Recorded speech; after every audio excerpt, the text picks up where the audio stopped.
It's a story of the power of perseverance and one of the largest indigenous tribes in North America. Yeah, Out of the Sierra, a story of the Rarámuri Resistance is a labor of love based on more than a decade of research. It was named as a 2025 American Library Association notable book. Here to tell us more about her work is author Victoria Blanco. Thank you so much for being here. Thank you so much for having me. This is a long time to put into a book.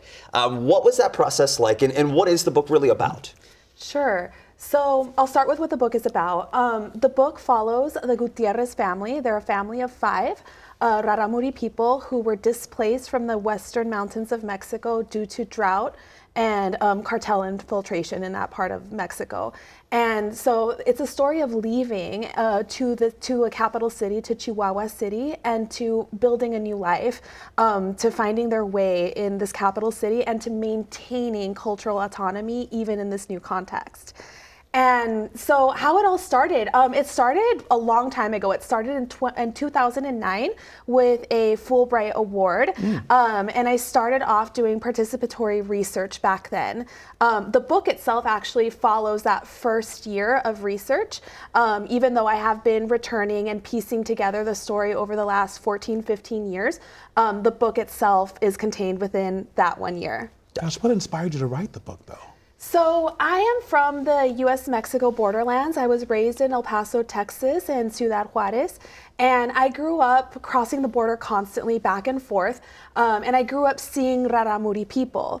And as I grew older and I knew that I wanted to become a writer, I knew that I couldn't write authentically about my home without first understanding the stories of the people who have called this land home for generations, hundreds of years.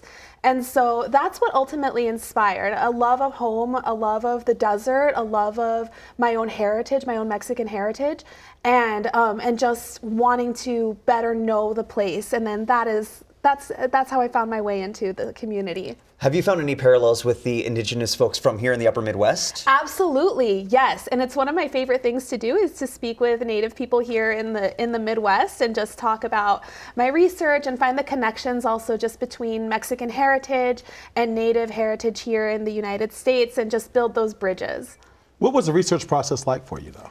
Sure. So the research process initially and still is very much about trust building first and foremost. So my research is very much relationship first. I never go into the field with the intention of extracting a story, but rather going in and building relationships, building friendships. And so that's part of why also the book took so long to write, 14 years, because I needed to go in and spend time with people. I mean, the Gutierrez family now are dear, dear friends of mine.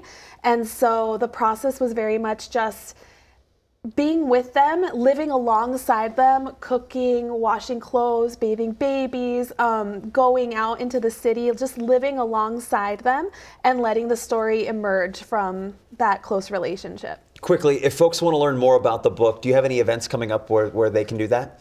Sure. So events, speaking engagements are being set up in progress. You can check my website, victorianblanco.com. I also have teaching engagements at Hamline University and at the Loft Literary Center coming up. Wonderful. Victoria, thank you so much for coming in and sharing this with us. Thank you so much. And you can purchase Victoria's book wherever you buy your books. Isn't that great?